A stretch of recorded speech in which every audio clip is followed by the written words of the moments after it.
C'est le livre d'Esther, donc tout le monde connaît l'histoire d'Esther. Et donc le verset clé que j'ai pris, c'est que j'ai choisi, c'est « Et qui sait, si ce n'est pas pour un temps comme celui-ci, que tu es parvenu à la royauté. »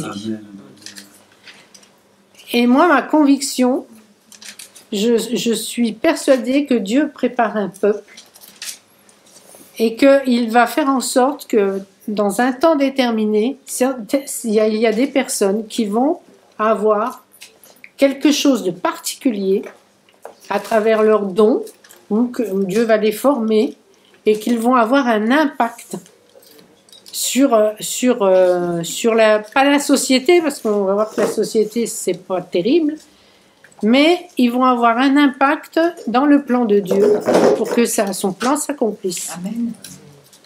Donc il est en train de préparer un peuple et peut-être les temps vont être durs. D'ailleurs les temps vont être durs parce que ça va nous bouger, quoi. Ça va nous perturber aussi. Et c'est là que tout un peu se rejoint ce matin parce que c'est là qu'il va falloir écouter Dieu. Première chose. Alors le livre d'Esther, parce qu'on voit que de toute façon il n'y a rien de nouveau sous le soleil, comme nous dit l'Ecclésiaste. Mais les choses se reproduisent. Et des fois, on dit, oh non, c'est l'Ancien Testament, c'est l'Ancien Testament. Mais en fait, dans ces temps-là, en ce moment, en fait, les choses sont en train de s'imbriquer les unes dans les autres. On voit, à travers le livre d'Esther, on va voir que le temps d'Esther, c'est des temps d'aujourd'hui. Ça revient à des temps d'aujourd'hui. Donc, le seul livre de la Bible où on ne trouve pas une seule, parce que je ne sais pas si vous le saviez, où on ne trouve pas une seule fois le nom de Dieu, c'est dans le livre d'Esther. Et on expliquera pourquoi, mais ce nom n'est pas prononcé, mais pourtant on se rend compte que son nom, au travers de toute l'histoire, que Dieu est là. C'est le dernier livre écrit dans le Nouveau Testament, avant le Nouveau Testament, dans l'Ancien Testament, c'est le dernier livre. Et c'est environ 400 ans avant Jésus-Christ. Et c'est là que débute, avec le livre d'Esther, le silence de Dieu. Et on va se demander pourquoi. Il n'y aura plus de prophétie, et il faudra attendre l'arrivée de Jean-Baptiste pour pouvoir entendre de nouveau Dieu. Pourquoi y a-t-il eu le silence de Dieu? Quand Dieu fait silence, c'est qu'il y a réprobation. C'est un jugement de Dieu à cause de l'infidélité du peuple. Et c'est pas dans la nature de Dieu de faire silence. Parce que Dieu est la parole. Dieu est parole et c'est un Dieu vivant. Et quand Dieu fait silence, c'est un temps de réprobation et ça veut dire qu'il y aura un temps de jugement. Donc les Juifs, apparemment, n'étaient pas à la hauteur. Ils avaient vécu ils avaient vécu l'exil de Babylone. Ils vivaient l'exil en Perse et apparemment, ils n'ont pas écouté Dieu dans ce qu'il leur a dit. Donc, ils n'étaient pas à la hauteur et donc Dieu était en colère. Mais quand Dieu est en colère, ça ne veut pas dire que tout est fini. Il a un plan. Alors, qui va peut-être être dur, mais il a un plan pour faire revenir son peuple. Et on voit que les Juifs auraient pu à ce moment-là, une certaine partie, ils pouvaient rentrer en Israël à ce moment-là, mais il y en a certains qui sont rentrés, mais pas d'autres. Et les autres, ils sont restés en exil en Perse. Pourquoi ils sont en exil en Perse? Parce que ils avaient vécu l'exil à Babylone et c'était difficile, et la Perse, pour eux, c'était plus doux. Même s'ils étaient en exil, c'était plus doux. Et s'ils rentraient en Israël, ils savaient que ce serait dur parce qu'il faudrait reconstruire et Jérusalem et voilà. Et c'est pour ça que dans Deutéronome, ils n'ont pas écouté Dieu. Donc Deutéronome nous dit, je dis tout à l'heure, écoute Israël, l'Éternel notre Dieu est le seul. Nous devons d'être un peuple qui écoute. Et nous aussi, nous devons d'être un peuple qui écoute. Quand Dieu se tait, c'est pas normal. Alors si dans vos vies, vous n'entendez pas Dieu, à un moment donné, vous devez vous dire, qu'est-ce qui se passe? On n'est pas tous des prophètes, on n'est pas tous... Mais nous devons nous mettre à l'écoute de Dieu et se dire, mon Seigneur, tu ne me parles pas, mais pourquoi? Alors des fois, il y a le temps de Dieu, mais il nous demande, à travers aussi sa parole, de bien vouloir l'écouter. Et donc on voit que les hommes se sont endurcis, parce que le silence de Dieu, c'est pas n'importe quoi, c'est que le cœur des hommes s'était endurci. Et quand on voit Saul, il y a l'exemple de Saul, il s'est endurci, et ça a été définitif, Saül. Mais l'enfant de Dieu peut tout accepter de Dieu, sauf son silence. C'est pas normal. Alors, il y a deux personnages qui apparaissent dans ce livre. Il s'agit des personnages principaux, les héros, on va dire, hein, parce que c'est toute une histoire. Hein. C'est même une histoire bizarre, hein, mais bon. C'est Esther et Mardochée. Esther, elle n'avait plus ses parents, et donc c'est Mardochée, son oncle, qui a élevé Esther comme sa fille. Donc c'est voilà, c'est sa nièce. Arrive la reine le problème de la reine Vashti. Voilà. Mardochée et Esther sont dans le royaume de Perse. Ils sont à Suse. Et là, le roi de Perse, peut-être on y reviendra, mais c'est quelqu'un qui aime les plaisirs. Alors, la Perse est à ce moment-là dans un monde qui ressemble au nôtre maintenant. C'est du n'importe quoi. On mange, on festoie, on devient ivrogne, on boit beaucoup, on fait des fêtes tout le temps. Il y a des repas qui durent 180 jours. Enfin, c'était géant, hein, la Perse. Hein, c'était un royaume, un grand royaume. Et ce roi-là, il pense qu'au plaisir. Et donc, il va tellement penser au plaisir que, bon, il y avait d'un côté les femmes, hein, mais d'un côté les hommes. La reine fait un festin avec les femmes, alors que le roi fait un festin avec les hommes. Mais à un moment donné, comme il avait bien bu,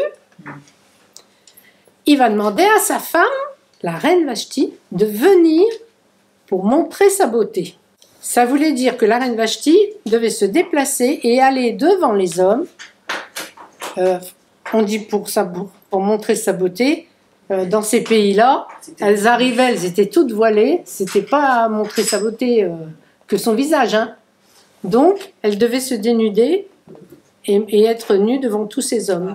Et donc, la reine Vashti, ce jour-là, alors est-ce que aussi elle avait bu et qu'elle a décidé de dire non? Donc c'est là que le plan de Dieu va se mettre en place. Et donc, la reine disgraciée, est détrônée. Il faut une nouvelle reine au roi. Et toujours pareil, les conseillers lui disent, écoute, voilà, proclame une genre pas de rafle, mais on va chercher les plus belles filles. Va chercher les plus belles filles. Et le roi on choisira la plus belle, quoi. Et le roi choisira. C'est là qu'intervient Esther. Esther était très belle. Esther était très belle et qu'elle a été prise, sélectionnée, on va dire. Et elle est rentrée dans le harem. Et elle y est restée, je ne me rappelle plus, 2 ans, 3 ans. Donc elle est appelée par le roi et le roi l'a choisie. Donc là, le plan de Dieu va... Moi, ce qui m'a intéressé, parce que son oncle, en fait, l'a laissé partir. Il était peut-être obligé, hein. Mais l'oncle, donc ils étaient juifs, mais dans le palais du roi, on ne savait pas qu'ils étaient juifs. D'ailleurs, Mardochée a dit à sa fille, surtout, tu ne dis pas que tu es juive. Ce qui m'a interpellée, c'est quand même, s'il y a Dieu dans tout ça, que Esther, une juive, va épouser un non-juif. Qui plus est, un roi dépravé, et qui a un harem et qui est polygame. Alors c'est vrai qu'il y en a qui disent qu'ils s'étaient assimilés, on n'aime pas trop le mot assimilé, mais en fait ils étaient rentrés dans la culture un peu babylonienne. Donc ils étaient un peu contaminés, on va dire, par cette culture. C'est ça que ils s'étaient un peu endormis. Leur culture juive était derrière. Parce qu'ils étaient en exil en plus, et donc voilà. Nous devons tirer, à la lecture de la parole, des leçons du passé. Et Dieu nous enseigne par sa parole. Et nous, on va voir que, en fait, il va transformer le mal en bien pour préserver son peuple, pour sauver son peuple. Et on sait que tous les événements du monde sont sous le regard de Dieu. Et il va s'en servir à travers la reine Esther, qui va sauver les Juifs d'un génocide et d'une Shoah. Arrive dans cette histoire Haman. Et Haman, c'est une figure de l'Antichrist. Et Haman, il a la haine des Juifs. Vous savez pourquoi aussi il a la haine des Juifs? Parce qu'Haman est un descendant d'Amalek. Haman, il a l'esprit d'Amalek. Et Haman n'aime pas les Juifs. Donc il veut les détruire. Et il va les détruire parce qu'il n'aime pas Mardoché en plus. Parce que Mardoché ne va pas se soumettre à lui. Parce qu'Haman, c'est le grand vizir. Il a été promu au plus grand poste dans la cour du roi. Et c'est le grand vizir, le premier ministre. Et donc Haman veut que tout le monde se prosterne devant lui. Et là, Mardoché, sa culture juive va revenir en avant. Et il va dire non, c'est pas possible, moi je ne me prosterne pas. Et comme personne ne sait que Mardoché et Esther sont juifs, on lui a demandé à Haman, mais pourquoi ne veux-tu pas te prosterner? Est-ce que des juifs se prosternaient? Mais en tout cas, Mardoché, lui, on dit que c'est le seul qui ne voulait pas se prosterner. Donc oui, il faut bien comprendre, comme on disait, que Satan ne se contente pas d'une majorité relative. Il veut le monde entier. Il ne nous laissera jamais tranquilles. Jésus a tout accompli à la croix pour nous sauver, mais si nous lui donnons une opportunité à Satan, nous donnons une porte ouverte à Satan, Satan va rentrer. Jamais Satan ne va nous laisser tranquilles. Il y a eu le sacrifice de Jésus, Jésus a tout accompli à la croix, mais par contre, nous pouvons ouvrir des portes de par notre attitude, de par notre vie, et nous pouvons faire que Satan va rentrer et va commencer à, entre guillemets, pourrir le fruit. Satan cherche qui il peut dévorer et malheureusement, il a beaucoup de captifs dans ce monde. On le voit, hein. Comment vous voyez le monde? Moi, je n'ai pas demandé à Jason, mais je sais ce qu'il pense. Mais comment vous voyez ce monde actuellement? Comment le voyez-vous? Et Satan cherchera à aller toujours plus loin pour nous entraîner dans le mal. Donc, à travers certaines personnes, là, on le voit actuellement, eh ben, il est en train d'accomplir ses plans, parce que Satan, il a ses plans aussi. Donc, il est en train d'avancer. Alors, pour Haman, on va revenir à Haman, descendant d'Amalek. Donc, c'était vraiment quelque chose de très fort hein, qui s'est passé pendant le temps d'Amalek. Alors, je ne vais pas vous ressortir les histoires, mais... Et il est dit dans Exode, parce que la main a été levée sur le trône éternel, Dieu dit, il y aura guerre de l'Éternel contre Amalek de génération en génération. Ça veut dire que, ok, le Seigneur a tout accompli. Tout ce qui était avant, les malédictions, et certains disent, bon, ça y est, c'est fini, voilà. Sauf qu'il est dit de génération en génération. Ça veut dire qu'il peut y avoir l'esprit d'Amalek dans certaines personnes. Et quand on regarde dans la parole, on se dit, mais tout est lié, quoi. Quand on regarde la vie et l'arrière-plan des personnes, on se dit, mais c'est pas possible. Moi, j'ai découvert ça, parce que Haman, quand je lisais l'histoire d'Haman, voilà, Haman, c'est le méchant, voilà. Mais c'est un descendant d'Amalek. Et l'esprit d'Amalek, eh ben, il y a eu une malédiction de l'Éternel, parce qu'il a dit, de génération en génération. Dans Timothée, il est dit, mais les hommes méchants et imposteurs avanceront toujours plus dans le mal, égarant les autres et égarés eux-mêmes. Je ne sais pas si vous ne ressentez pas ça maintenant, mais ils sont bien égarés quand même. Hein. Quand on marche dans la rue, il y en a, ils sont bien égarés. Hein. Et quand on en entend certains, ils sont bien égarés aussi. Hein. Haman va faire un décret d'extermination, c'est-à-dire il programme un génocide, une Shoah, pour exterminer tous les Juifs du pays. Mardoché, là, comme je l'ai dit, il se réveille. Il se dit, non mais c'est pas possible, là, on peut plus, on va mourir, quoi. Donc, le peuple va mourir, je vais mourir, tout le monde va mourir, quoi. Et donc, il va voir Esther et il lui dit, ben, il faut que tu ailles voir le roi. Et il faut que tu ailles contre ce décret, il faut qu'il a... Tout en sachant qu'un décret publié ne peut pas être annulé. Hein?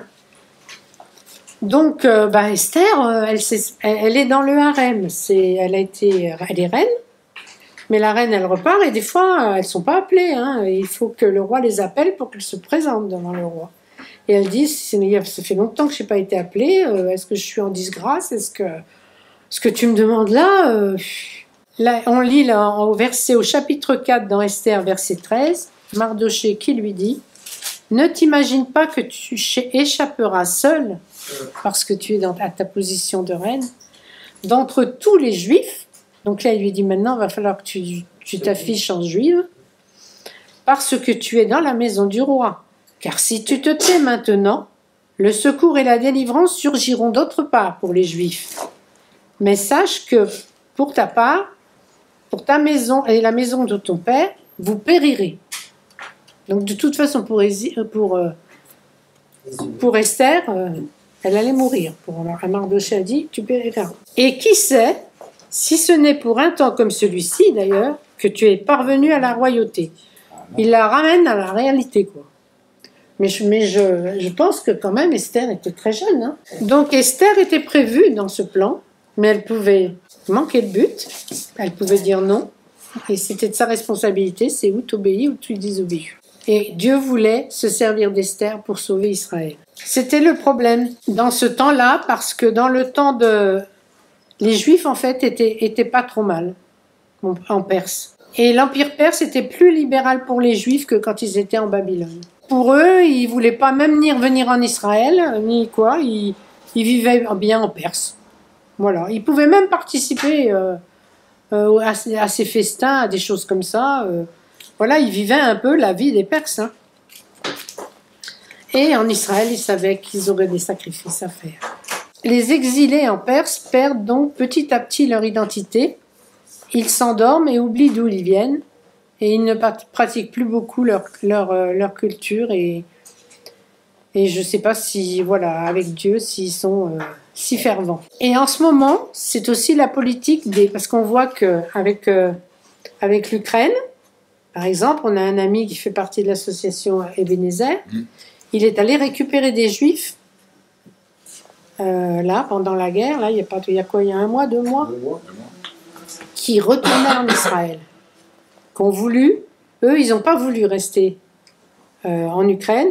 Donc, ils ont dit, avec le danger et tout, et ils ont dit, on repart en Israël. Et donc, on voit que, de toute façon, Dieu va faire en sorte que son peuple revienne en Israël. Pour la fin des temps, il est écrit que le peuple de Dieu va revenir, le peuple élu, parce que nous, on est le peuple, on est rattaché à eux, mais le peuple élu, son peuple, ils vont revenir en Israël, et c'est ce qu'on appelle l'Aliyah. Et donc, notre ami, il a vu je ne sais plus combien de milliers de Juifs en Ukraine repartir sur Israël. Il y en a qui se trouvent bien, il y a des Juifs qui se trouvent bien dans la diaspora.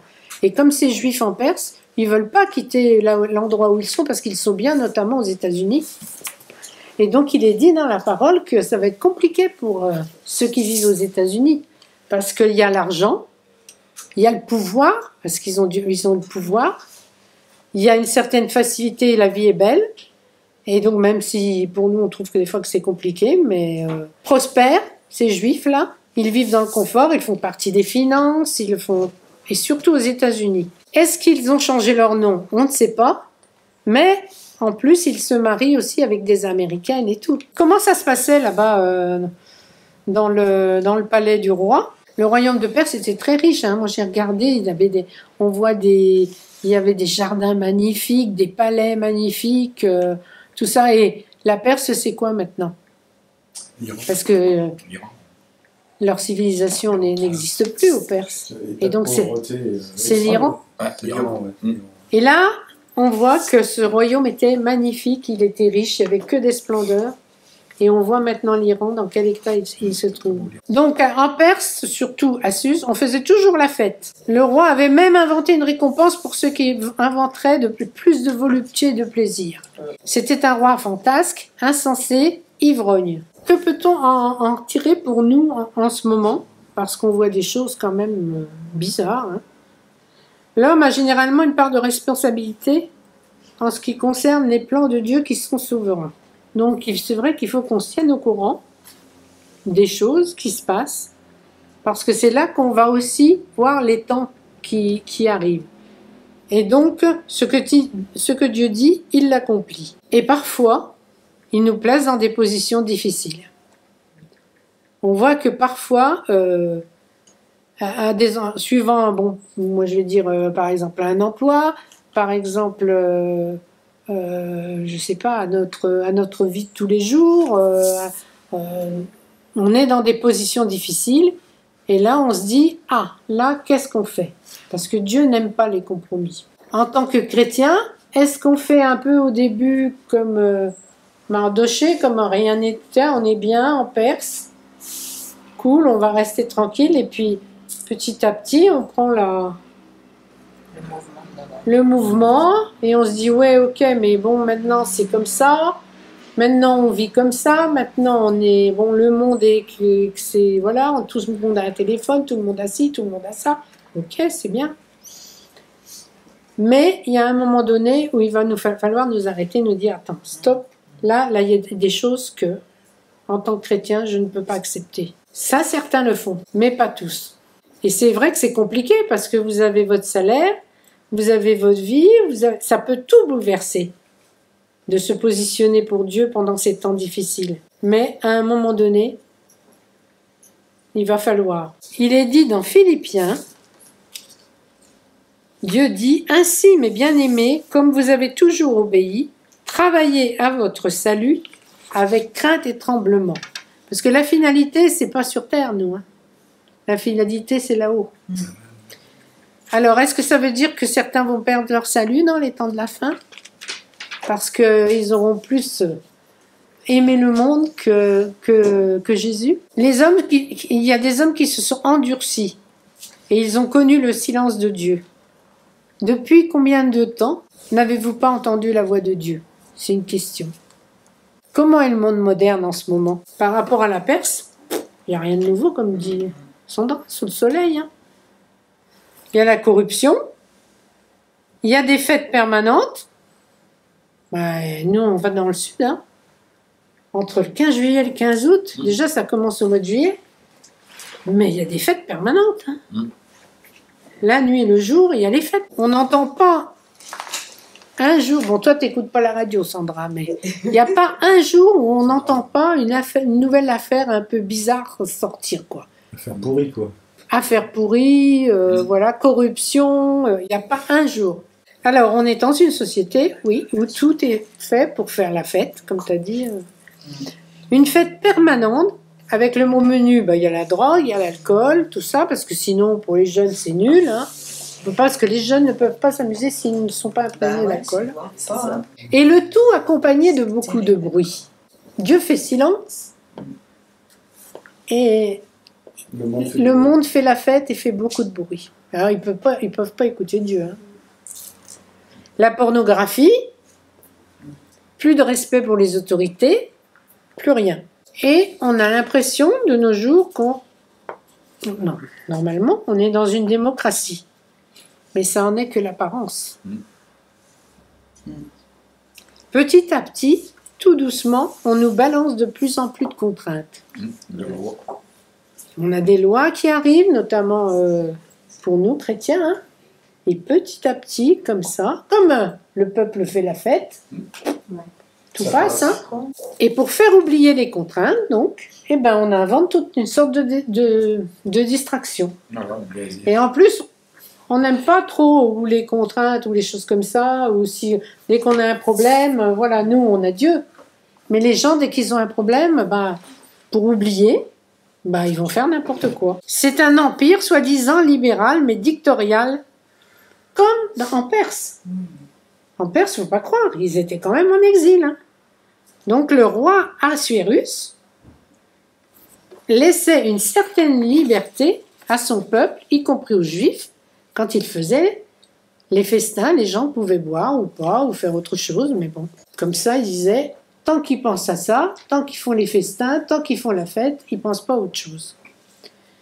Et c'est pour ça que Dieu va leur cacher sa face et on n'entendra plus les prophètes. Et pour les Juifs, il ne restera plus que la Torah et il faudra qu'ils se tournent vers la Torah. Sinon, ils seront perdus. Alors Dieu va-t-il permettre la persécution pour que son peuple se réveille? Et là, pour les temps de la fin, qu'est-ce qui va se passer? Il va falloir que son peuple se réveille. Il y a un parallèle avec l'Église. Nous ne sommes pas meilleurs que le peuple juif. Et alors, des fois, on lit ce verset de Paul. Paul, dans Corinthiens, il dit « Je ne suis fait à tous, je fais tout à cause de l'Évangile. » Oui, mais attention, c'était l'apôtre Paul, afin d'y avoir part, il dit. C'était déjà, l'apôtre Paul, et il y a une limite à pas dépasser. Et Paul ne perd pas son identité chrétienne. Paul, il sait où il va. Le fait de vivre comme le monde, d'aimer les choses du monde, endort les chrétiens et l'Église. Et petit à petit, eh bien, Jésus, Dieu, n'est plus au centre de notre vie. Il y a tellement de choses autour, que Jésus n'est pas le centre de nos vies. Et on a posé une question à un sage à la fin du siècle dernier. Et j'en ai lu d'autres, beaucoup, des philosophes et tout, qui ont dit à peu près la même chose. Quel serait pour vous le plus grand danger pour l'Église du futur? Il a répondu que cela devienne l'Église de la distraction et du divertissement. Franchement, je pense qu'il va y avoir un bouleversement. Déjà, le Covid a bouleversé pas mal de choses, mais dans l'Église, il va y avoir un bouleversement. Il y en a qui vont vouloir changer et d'autres pas. Mais il y aura un choix à faire. Pourquoi? Parce que dans les distractions, il y a le plaisir, il y a la facilité de vie. Mener une vie dissolue sont des choses qui font dévier la route. Et ça épargne pas les chrétiens non plus, parce qu'ils peuvent dévier de leur route. Dans les grandes villes, parce que dans les campagnes, bon, c'est un peu plus calme, bien que, bon, il y a Internet, il y a tout ça, mais bon. Dans les grandes villes, pour certains, pas pour tout le monde, on sort du boulot, on se précipite dans d'autres activités. Et le divertissement est le plus grand danger de la foi. Vous savez, dans les grandes villes, comme à Paris, par exemple, ils courent tout le temps, les Parisiens. Ils s'en foutent. Fais attention, hein. Ouais. Tu te recentres. Parce que dans les grandes villes, puis même, on était sur Paris et tout, on sait comment ça se passe. Ils sortent du boulot, ils se retrouvent au resto, ils vont au spectacle, ou ils vont voir un concert, et le lendemain, ils sont au boulot, et ils recommencent. On s'étourdit, on ne pense plus, et on ne réfléchit plus, comme ça. Donc c'est tranquille. Ça ne nous remet pas en question. Mais pour nous, chrétiens, nous devons nous rappeler que le Seigneur sera toujours présent. Il a toujours une roue de secours, même si, dans la persécution, on va peut-être devoir, on va traverser la persécution. Mais on sait que le Seigneur est toujours présent. Donc on la traversera peut-être pas de la même façon. Il est omniprésent, omniscient, omnipotent, il est partout. Dans tout ce qui nous entoure, il sait tout et il est tout puissant.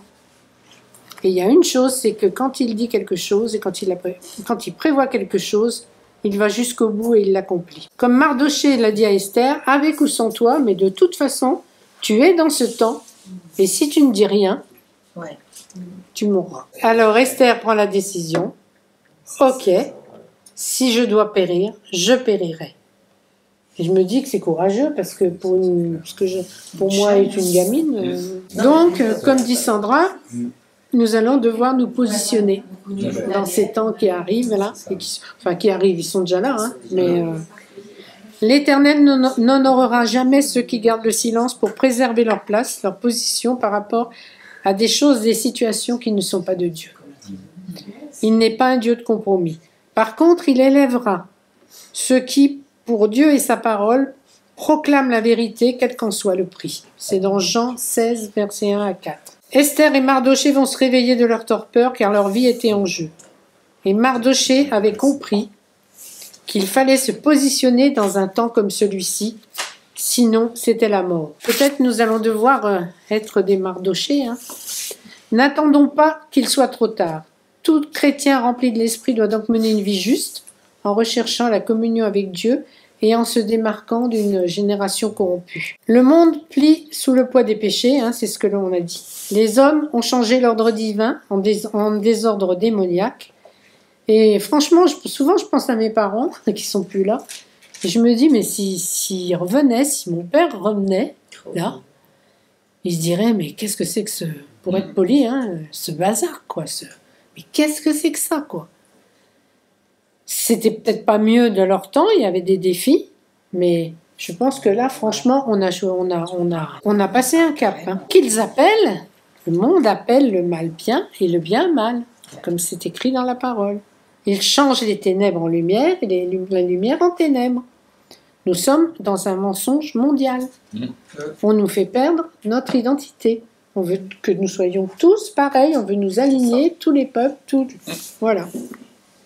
Tout est désordre, tout est confusion. Mais celui qui demeure sous l'abri du Très-Haut repose à l'ombre du Tout-Puissant. Je ne vais pas vous plomber quand même votre dimanche. Alors il nous faut marcher avec l'assurance qu'il nous donnera sa paix. Et là, un proverbe qui dit « Garde la sagesse et la réflexion, elles seront la vie de ton âme.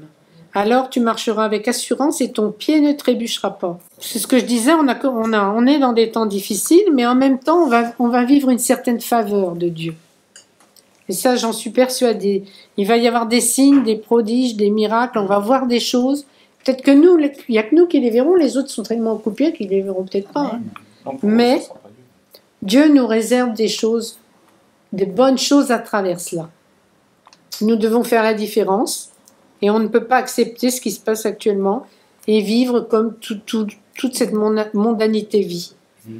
On est dans un monde où le mal est appelé bien et le bien mal. Il y a des choses que nous ne pouvons pas accepter. Et il y a de grands dangers pour l'Église aujourd'hui. Parce que, est-ce que le monde voit la différence entre les chrétiens et les païens? Les chrétiens connaissent-ils la parole? Ont-ils le désir de placer le Seigneur en premier lieu dans leur vie? Dans le monde actuel, maintenant, il faut être des moutons. Il faut être tous semblables, il faut suivre. Si vous dites quelque chose contraire à ce que, comme toi t'as dit, comme d'autres ont dit, non, mais moi je suis pas d'accord, je suis pas... Ah bah de toute façon, tu vas être obligé. Hein. Ah ouais? Et oui, ben voilà. Il faut se positionner déjà, c'est sûr. Et on va vouloir nous faire rentrer tous dans le même... Dans la même, comment on dit, dans le même moule. Et si vous dites quelque chose, eh ben vous faites cataloguer, vous faites critiquer, ou alors carrément on vous jette, quoi. Oh lui, c'est bon, hein. Si tu ne penses pas comme les autres, c'est même pas la peine de... On n'a plus, plus de liberté de parole. Alors pourquoi ces choses arrivent-elles? Parce que Dieu laisse du temps aux forces des ténèbres pour leur montrer leur puissance à travers une église qui paraît faible et qui va devenir forte brutalement. Il ne faut pas toujours voir les choses comme des défaites. Parce qu'il prépare une église. Pour la fin des temps, il va venir chercher une épouse glorieuse. Il va y avoir du tri, mais il ne faut pas voir les choses toujours comme des défaites. Parce que peut-être que Michael, avec tous ses problèmes, c'était des défaites, mais là, le ciel est en train de s'ouvrir et des choses... parce que Dieu est là. Parce que voilà. Mais il ne faut pas s'arrêter aux défaites. Oui, même on fait des erreurs aussi. Les dangers d'aujourd'hui pour le monde... Et les chrétiens. Et pour le monde, enfin pour le monde, pour sauver le monde, parce que ça va être dur, mais qui sont dans le monde actuellement. L'islam, la mondialisation, les mouvements gauchistes, parce que les mouvements gauchistes sont la haine du christianisme. Conclusion, ne prenons pas le risque que Dieu fasse silence. Prenons du temps avec le Seigneur. Quand on est en intimité avec Dieu, ça va nous élever. Et quand on s'éloigne, eh bien ça nous fait, on redescend, on s'éloigne. Donc on a moins de force. Ce qui fait que les chrétiens n'ont pas le désir de s'approcher de Dieu chaque jour ne peut pas les faire grandir. Dieu a pris une petite juive et un Mardoché pour éviter le génocide et l'anéantissement d'Israël. Ne pensez-vous pas qu'il puisse se servir de chacun d'entre nous pour ces temps particuliers? Chacun est unique devant Dieu. Il a donné des dons à chacun. Et qui sait, dans le futur, ce qu'il va accomplir avec nous. Il va peut-être nous demander des choses invraisemblables. Mais c'est parce qu'il nous aura donné la force, la possibilité de les faire. Et on ne désobéit pas au Seigneur. On sait que c'est de toute façon, toute chose concourt au bien de ceux qu'il aime. Alors j'avais mis que nous puissions réfléchir à ces choses. Vraiment de se dire, est-ce qu'on est assez ferme pour avancer dans ces temps? Est-ce qu'il faut se repositionner? Est-ce qu'il faut rentrer plus dans la présence de Dieu? Est-ce qu'il faut se préparer? Est-ce que nous devons faire face à des Haman aussi? Est-ce qu'il y a des idoles dans nos vies? Est-ce que nous sommes capables aussi de lâcher des choses, si Dieu nous le demande? Mais en tout cas, il y a une chose qu'il faut que nous fassions, pas de compromis. Pas de compromis avec l'adversaire. La vie avec le Seigneur vaut parfois quelques sacrifices. Et il revient bientôt. Alors on va l'écouter. Et dans Ézéchiel, il dit « Je cherche un homme qui élève un mur, qui se tienne à la brèche devant moi en faveur du pays, afin que je ne le détruise pas. Mais je n'en trouve point. » Est-ce que nos cœurs sont parfaitement alignés avec ce que Dieu dit? On est une créature merveilleuse. Est-ce que vous le croyez, ça? Amen. On est la prunelle de ses yeux. Est-ce que vous le savez? Amen. Nous sommes ses enfants. Il est notre Père. Et il nous aime. Est-ce qu'on en a pleinement conscience? Et est-ce que dans les temps difficiles, on est sûr qu'il va s'occuper de nous? Est-ce que votre cœur est en accord avec ce qu'il dit de nous? Est-ce que vous acceptez? Tu es une créature merveilleuse, tu es ci, tu es ça, tu es... Je t'aime comme tu es et tout. Oh ben non, Seigneur, parce que je suis pas bien, je suis pas ci, je suis pas ça. Non. Dieu vous dit des choses, il faut accepter ces choses-là. Et on est en devenir. On est en devenir. Hein. Et donc, le Seigneur sait ce qu'il fait. Et on est dans des temps comme ça. Et qui sait si ce n'est pour un temps comme celui-ci que le Seigneur va nous préparer, Église essentielle, à accomplir de belles choses. Amen.